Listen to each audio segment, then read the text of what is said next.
राम राम मंडळी, ऑनलाईन शेतकरी बैलगाडी या यूट्यूब चॅनलवर आपले खूप खूप स्वागत आहे।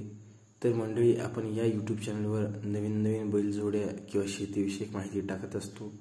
जर आपल्याला ही माहिती सर्वप्रथम पाहिजे असेल तर आपण माझ्या चॅनलला सबस्क्राइब करा। तर चला पाहूया आता सर्वप्रथम बैलजोडी।